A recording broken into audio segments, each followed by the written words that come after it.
Good morning friends. चला बघूया आज मम्मीने सकाळच्या नाश्त्याला काय बनवले.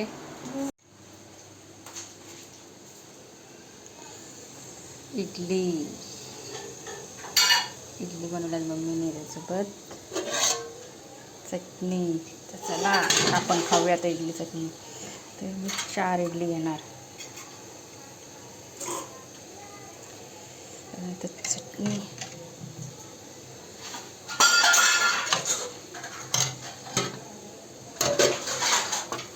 चला सुरुवात करू खायची. तर फ्रेंड्स आता मी इडली खाते. मस्त आमच्या मम्मीच्या हातली इडली मस्त, एकदम अशी नरम नरम असं. चटणी पण मस्त झाली.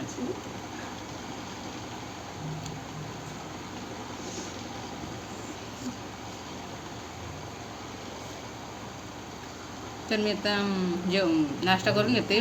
भेटूया नेक्स्ट व्हिडिओमध्ये.